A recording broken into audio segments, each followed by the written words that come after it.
Moi, premièrement, la première difficulté, c'est que mon entreprise n'avait pas conscience du rôle qu'ils avaient dans mon processus de changement de statut. Des fois, c'est compliqué. Je sais pas si pour eux c'est facile, mais moi j'ai toujours galéré dans le site de la préfecture. Tu t'assois à la préfecture en cabas, t'as ta bouteille d'eau. Je sais pas comment je dis que les choses ne sortent je pas. sais pas si on en parle. On me dit, votre dossier a été classé sans suite. Tu me dis ça à 2 semaines de l'expiration de mon titre de séjour, je fais quoi en fait?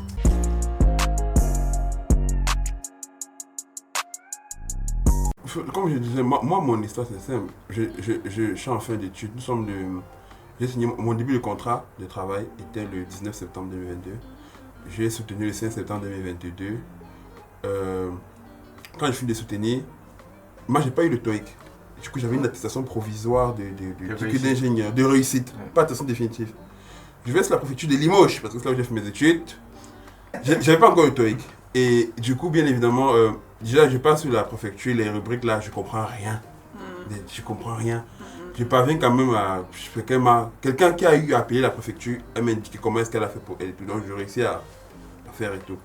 Sauf que ça, attestation provisoire, ça passe pas. On me dit, on veut l'attestation définitive que tu as réussi le parcours d'ingénieur.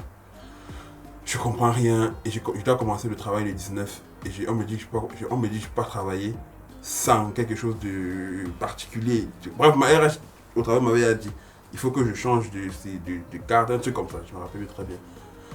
Moi j'ai rien compris. On était mercredi juste avant, peut-être le 16, mercredi le 16. Une amie m'a dit, va quand même à la préfecture, on ne sait pas. Peut-être tu peux arriver là-bas expliquer. On te téléphone et moi j'étais déboussolé et tout, je dis, je sais pas comment je vais faire. Elle me dit, va à la préfecture, on ne sait pas, tu peux expliquer ta situation, on te dit quoi faire. J'ai mon dossier magique, comme je vous ai dit, où il y a tout photocopié 2 fois. Tout même le brevet là, il y a tout là. Même les trucs médicaux, c'est dedans. Ça veut dire, même si tu veux quoi, je te donne. Je te donne. C'est vrai si ça brûle. Je te donne. C'est que ta vie est finie. Si ça oui, ça brûle, c'est fini. C'est C'est un petit classeur comme ça, il y a tout dedans en fait. Du coup, j'ai ça, je pars à la préfecture, j'explique. Déjà, on n'autorisait pas qu'on entre. J'arrive, je dis au gardien, monsieur le gardien. Bon, je dis pas monsieur le gardien, je dis monsieur. Je dis chef. Vraiment, j'avais d'abord triste. Au bout de ta vie. Au bout de ma vie. Et maintenant, j'ai dit, j'aurais besoin d'entrer. Peut-être qu'il avait une amie qui connaît bien là-bas dedans. Elle dit, regarde un peu le problème du petit ici. Net, hein? J'ai même pas fait le rang. Elle m'a arrivé, elle me dit que c'est quoi? Elle me dit que vous avez quel problème? Je ne connaissais même pas quel titre que j'allais demander quoi. J'ai dit, j'ai un contrat qui commence le 19, j'ai besoin de travailler. Qu'est-ce qu'il me faut? Je ne connais pas. J'ai fait comme toi, je lui ai donné mon classeur. Ça, l'astuce, c'est pas mal. Hein. Oui, j'ai expliqué que j'ai besoin. Moi, je suis en train de partir dans la Côte d'Azur et tout. Je suis en train de quitter Limoges. J'ai besoin de quelque chose qui me permette de travailler là-bas. Elle m'a dit, ok, je comprends la situation et tout. J'ai dit, j'ai l'attestation provisoire. Je n'ai pas encore l'attestation définitive. Elle m'a dit, c'est pas grave. Elle m'a pris mes documents. Elle me disait, ça, c'est pas intéressant. Ça. Exactement pareil. Hein. J'ai pris quelques contrats de travail et tout. Elle m'a fait un récépissé de 3 mois. C'est quand je suis arrivé en Côte d'Azur, avec la préfecture de Côte d'Azur, Nes Côte d'Azur, que j'ai refait mon changement de statut. Et mon entreprise a un partenaire avec la CCI, un truc comme ça. Donc du coup, ils lui ont donné mes dossiers. Apparemment, eux, ils sont privilégiés dans les préfectures. Donc quand tu donnes un dossier à la CCI et qu'eux, ils donnent la préfecture, ça va vite par rapport à toi, lambda qui t'élève, tu pars à la préfecture. Donc du coup, j'ai eu mon titre de séjour assez rapidement. Maintenant, ça c'est le premier titre. Le deuxième titre de ça, c'est de la première année. Maintenant, cette année-ci, c'est que j'ai eu, c'était le parcours du combattant parce que quand je reste en août, ma RH m'écrit et me dit que tiens, on arrive déjà en fin, il te faut renouveler ton titre de séjour. On est août comme ça et tout. Je lance la démarche, bien évidemment, comme il faut. Pas de réponse, rien du tout. La préfecture ne me gère pas. Jusqu'à ce qu'on arrive à, je crois que mon titre devait expirer un truc comme le 4 octobre, quelque chose comme ça. On était à la veille comme ça, je ne comprenais. Ma RH m'avait dit qu'on devait suspendre mon travail et que si on a suspendu, 18 plus tard, on devait arrêter complètement si je n'avais pas les titres de séjour. J'ai dit Seigneur. Je suis à la préfecture, je sais plus, je suis allé à la préfecture expliquer mon problème et tout. Madame l'a dit que non, rentre, il n'y a pas de problème et tout. Ça va arriver. Le dernier, je crois que je suis allé à... Je crois qu'il y avait le bac de Philippe Philippe Simola. J'étais même pas concentré le truc là parce que j'avais le titre dans ma tête. Oui, mais je sais qu'en rentrant de ça, mon truc, tu vas l'expirer le 4 parce que c'était le 31 septembre. Donc lui, pas écouter. Je savais. Regarde, Alors comment Pas la sur chasser? Africa, C'était justement. Back to Africa. Et- Ah, je mais me c'est suis quoi? dit, Quand on est petit de génie. Regarde, ça donne il pas. rentre au pays C'est un génie. avec une idée. Et comme tu as dit, plus le temps a passé, depuis à partir de septembre, plus le temps passé, j'ai écrit à la préfecture, j'ai raconté ma vie, qu'on va me chasser. J'ai même dit que c'est moi qui m'occupe de ma famille en Afrique. Que vraiment, si vous me renvoyez au pays, j'ai dit, vous faites comment? Mais ça, c'est une idée. J'ai écrit. C'est une idée intéressante. Il s'occupe de sa famille. Oui, c'est J'ai lui qui écrit. porte toute la famille. Je porte toute la famille sur ma tête. C'est une idée intéressante. Il y a pour trop une de prochaine responsabilités. vidéo, hein. Voilà, j'ai trop de Une responsabilités. vidéo pour l'envoi Je suis un d'argent père au de pays. famille. Je ne sais pas. Comment ma mère va faire ma grand-mère, effectivement, ma grand-mère était malade. Qui devait envoyer ma grand-mère, voilà. Ma grand-mère est malade. Voilà, du coup, ils m'ont répondu, mais comme on dit, it's too late console. Quand ils m'ont checké le séjour, plus tard, j'ai dit vraiment, c'est une déception quoi. Mais pour finir avec l'histoire, c'est que quand je reviens donc de Back to Africa et tout, on m'envoie une lettre. Venez chercher votre titre de séjour. La meilleure sensation. Ah, le goût. En fait, les préfectures, ça dépend vraiment des. Dans ma préfecture, j'ai remarqué qu'ils font toujours ça. Ils atteignent le dernier jour d'expiration pour envoyer ton titre de séjour. Vraiment le dernier, hein. Ils te font bien galérer, ils croient que ça n'avance pas et tout. Et c'est le dernier jour que ça On arrive. te délivre. On te délivre. Ok. Steve. Moi, j'ai eu la chance déjà de faire mes études à Compiègne. Ok. Et à Compiègne, c'est une petite ville. C'est moins de 45 000 habitants. Et on a la chance, moi je suis sorti de l'ESCOM, de l'École supérieure de chimie organique et minérale à Compiègne. Et il y a un service dédié aux étudiants internationaux à l'ESCOM. C'est bien ça. Donc ça c'est vraiment la grâce que j'ai eue en venant étudier dans cette école-là et qui est ce service-là. Déjà, je dis merci à Madame Jourdain et Lefebvre parce qu'elles sont très abonnées à cette chaîne. Elles nous suivent à fond. Merci. Donc je leur dis merci encore parce qu'elles aident tous les étudiants. Donc ça fait que lorsqu'on arrive, déjà dès la première année en France, parce que quand tu arrives, tu as un visa sur ton passeport, il faut que tu le valides. Donc déjà cette démarche-là, et il y a tout un programme pendant une semaine. On est avec elle à chaque fois, à la fin de chaque journée, on fait le point pour créer ton compte bancaire même, pour tes démarches de mutuelle santé, de sécu, de la CAF, de valider déjà le passeport. Donc ça, dès le début, tu vois que tu es dans un bon environnement pour pouvoir anticiper sur ces choses-là, que ton titre de séjour il va expirer à un moment, il faut que tu fasses tes démarches. Donc ça fait que à la fin de mes études, sur 3 ans de cycle d'ingénieur, j'étais déjà en quelque sorte outillé pour savoir ce qu'il faut faire, à quelle fréquence, à partir de quel moment je dois déposer mon dossier. Et les anciens académiques m'avaient dit, même si tu n'es plus à Compiègne, lorsque tu décroches ton CDI, essaye de voir, à Compiègne, tu auras toujours un point d'attache. Et moi, j'ai un très gros point d'attache à Compiègne. Donc moi j'ai une attestation d'hébergement là-bas. Donc ça fait Je comprends. En fait, c'est comme la préfecture de Compiègne est simple. Lui préfère, tu préfères voilà. à Compiègne. Donc je préfère gérer mes choses à Compiègne. Déjà comme on me connaît depuis 2020, donc tu vois que mon dossier... Tu viens de là-bas quoi, on va dire. Voilà, on me connaît là-bas. Donc il me faut juste une attestation d'hébergement. Et après tu fournis juste les autres documents qui vont avec. Et donc moi je suis resté à Compiègne pour faire mes démarches, pour changer de statut. J'avais juste une inquiétude, mais en soi, elle s'est résolue parce que j'étais en alternance en dernière année.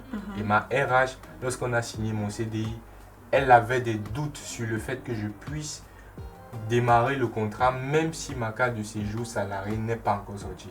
Donc elle avait des doutes, elle ne savait pas. Et lorsque elle a fait les démarches pour avoir les infos, elle n'avait pas de réponse. Donc moi, de mon côté, j'ai essayé d'être proactif et j'ai contacté la préfecture de Compiègne pour leur expliquer toute ma situation. J'ai mis la RH, la directrice du technique de mon service, Madame Jourdain à l'école, donc que j'ai mis vraiment tout le monde en copie. Pour les concernés. Pour que même si quelqu'un peut appuyer, que même à la préfecture, parce que c'est ça, quand tu viens juste toi étudiant envoyer ton dossier, ça ait du poids. Ça n'a pas le même poids lorsque tu vas mettre l'administration peut-être de ton entreprise, l'administration académique. Donc vraiment tous les contacts que tu as lorsque tu es dans des soucis administratifs, si tu peux mettre déjà en copie, Un argument pas. d'autorité, Tu une ne- personne d'autorité. Tu ne perds rien tu ne perds rien. à ajouter ces personnes-là. en Ça va faculté. même en ta faveur. Voilà, donc ça fait que moi, à la fin de ça, la préfecture m'a délivré, elle m'a écrit que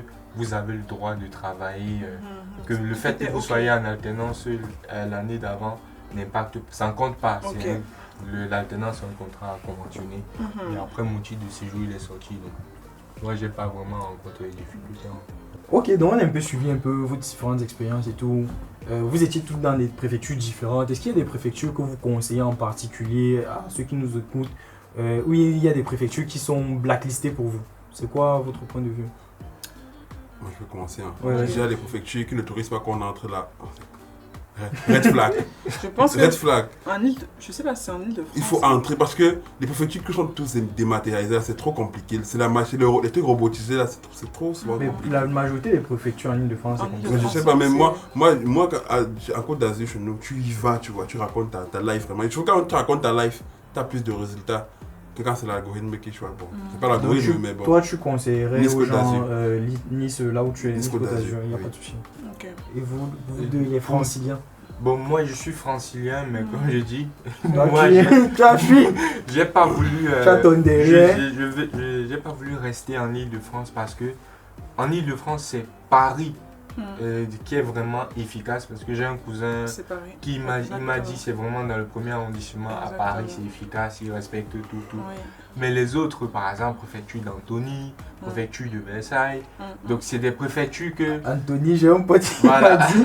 j'ai un pote qui m'a dit que la préfecture l'a rendu humble. Voilà, donc, c'est des Il était préfectures arrogant. à éviter. Ouais. Et moi, je vis à Vélizy, donc moi, je serais rattaché à la préfecture de Versailles. Et pareil, il y a beaucoup C'est de la personnes catastrophe, hein, qui se Versailles. plaignent de la préfecture de Versailles, c'est la Versailles. catastrophe. Donc moi, je me dis, je vais pas aller me mettre dans un bourbier terrible alors Donc, que mais je tu peux fais- Tu as rester à Compiègne. combien chérie? Ok. Donc c'est ça, Compiègne, les petites villes, pareil à Amiens où j'ai fait mon double Ouais. diplôme, les petites villes comme ça. Ouais. Bon, Amiens c'est pas une petite ville, mais le mieux, si tu as un point d'attache dans des villes, par exemple Nice, En province. en province, voilà, comme on dit, En province. va là-bas, tu fais Ouais. tes procédures et c'est tranquille. Ok, Marie, tu bah, confirmes? moi je suis d'accord avec lui et je veux pas vraiment m'étendre sur le sujet, mais aujourd'hui je ne suis pas vraiment en mesure de dire cette préfecture est mieux que, enfin en tout cas en ce qui concerne Mhm. l'Île-de-France, hein, parce que c'est clair que si tu vas en province, étant donné que l'indice numérique est faible, parce qu'il y a beaucoup moins de personnes, Mhm. forcément le processus de Il renouvellement est de, rapide. c'est rapide. Maintenant, ici chez nous, vraiment, je peux pas vraiment dire. Il y a quand même les red flags.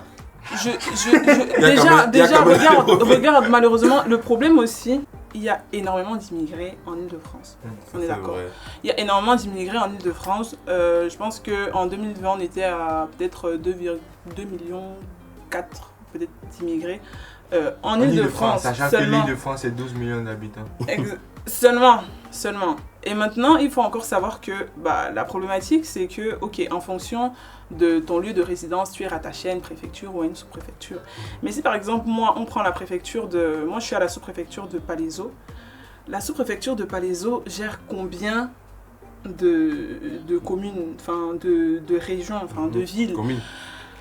Elle gère, je vais dire un truc comme ça, elle gère au moins 70 communes, elle gère Massy, elle gère Athis-Mons, elle gère Vissou. Il y Ouais, a c'est vraiment tout le tout 91. quoi. tout le 91 est centralisé au niveau De Palaiseau. de Palaiseau.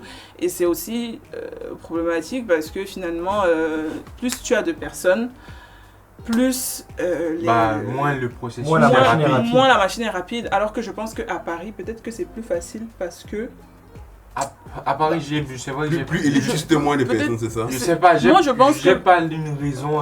Moi, j'aurais dit que objective. peut-être que comme le coût de vie à Paris est en réalité Élevé. quand même élevé, nous, Il y a moins de immigrés, gens. on se dirige plus vers des villes excentrées, tu Mhm. vois. Donc on est plus dans les trucs 91, 95, etc. Et donc on est beaucoup plus entassé dans des autres régions. Et Paris, il y a moins de personnes. Donc on revient au fait que plus il y a moins de personnes, plus ça va vite. Donc moi, je peux Ouais. pas vraiment dire Mais en telle tout cas, préfecture, on est éviter tous peut-être... d'accord que la Ouais. province, c'est... C'est mieux. Ouais, la C'est province, Éviter, la rapidité. si vous pouvez éviter la préfecture de Saint-Denis, aussi, parce que là aussi c'est la On voit les catastrophe. moutons noirs. Préfecture de Palaiseau, vraiment si vous, aussi vous pouvez éviter la préfecture de Palaiseau, la sous-préfecture de Palaiseau, de Versailles, de Nanterre, de Saint-Germain-en-Laye. Oui, donc moi ce sont les quelques noms qui me viennent à l'esprit là. Peut-être dernière question, est-ce que vous avez certaines astuces à donner pour faire en sorte que les gens se prennent mieux? Oui. Moi j'ai une astuce, hein. C'est pas. C'est moi. Ayez toujours un classeur avec tous vos documents déjà prêts. C'est tout. C'est tout ce que moi le j'ai. BPC.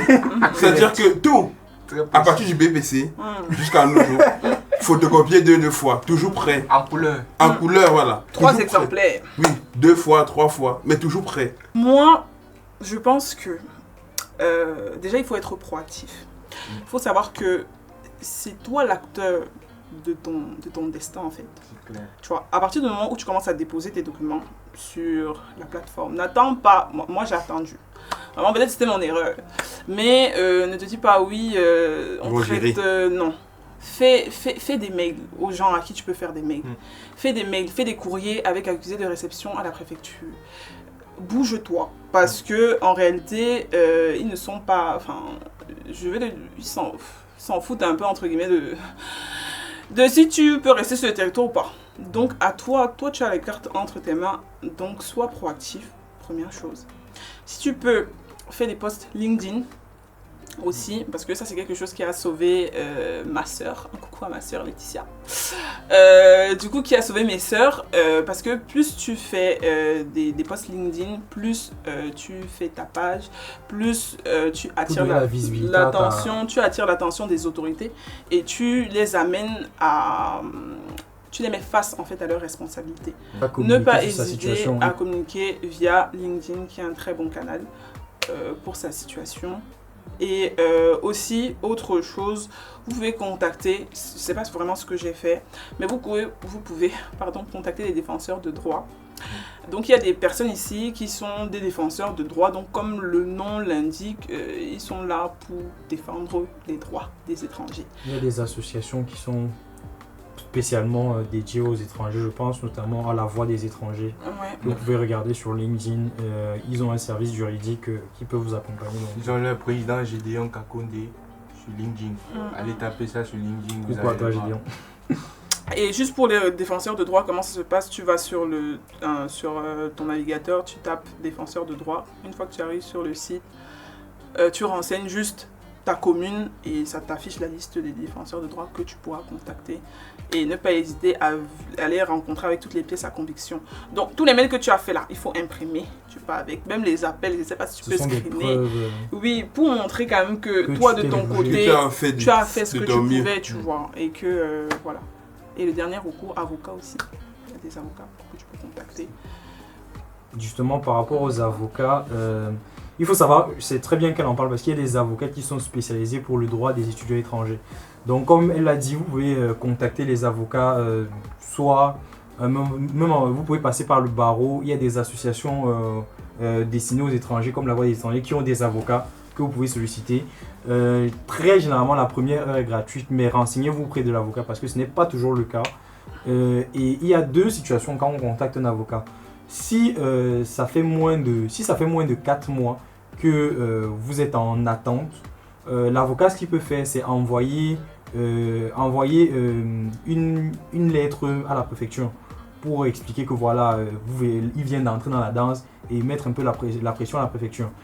Et dans le deuxième cas, c'est si vous avez fait plus de 3 mois, plus de 4 mois d'attente, là, ce que l'avocat fait, c'est il saisit le tribunal.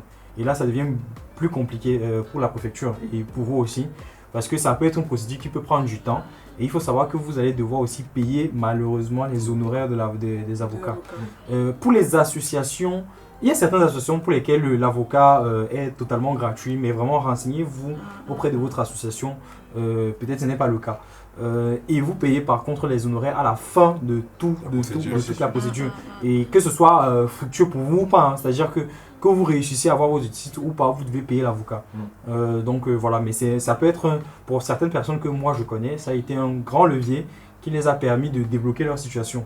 Il y a certains même qui, comme Marie-Karine, ils ont fait des mails des mails à la préfecture, vous pouvez faire vous pouvez envoyer un courrier recommandé avec accusé de réception également à la préfecture. Tout ça, ce sont des pièces à conviction qui montrent, qui prouvent que vous avez fait des démarches, que vous avez entrepris des choses et que voilà, vous êtes dans votre droit, vous avez commencé vos procédures. Donc voilà, plein de petites astuces qu'on vous donne aussi. Et je veux juste terminer en disant qu'il ne faut pas aussi hésiter à en parler.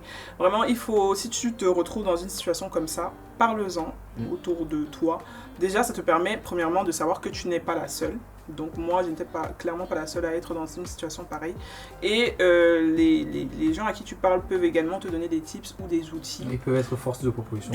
Et le support émotionnel aussi. Sur le plan émotionnel aussi, c'est très important. Après, comme on a dit, rien n'est garanti que la solution qui a marché chez Ralph ou chez Zidane marche chez moi. Malheureusement, ce ne sont pas forcément des solutions qui sont pérennes dans le temps. Pour ma part. Même universel, mais tu ne perds rien voilà, à tenter. Tu vois, tu ne perds rien à tenter, à faire tout ce qui est en ton possible. Merci à vous, merci à à vous tous d'être venus, c'est vraiment très intéressant d'avoir ce type d'échange. On espère qu'on aura pu vous édifier, que vous êtes mieux armés maintenant pour affronter cette lourde procédure qui est le renouvellement de titre de séjour. Donc si cette vidéo vous a plu, n'hésitez pas à vous abonner. Activez la cloche de notification. J'espère déjà que vous avez activé la cloche de notification. Et à liker en fait. Liker. Ça aide on veut les commentaires. Pour le référencement. On veut les commentaires. Partagez vos expériences. N'hésitez pas. Aussi. Ceux qui sont en galère, vous pouvez même le mettre dans les commentaires. Peut-être il peut y avoir des solutions qu'on peut trouver pour vous. Exactement. Donc voilà, communiquez, soyez proactifs comme on l'a dit. Et à très bientôt pour une nouvelle vidéo. Cœur sur vous la mif. Sur Au-delà des frontières.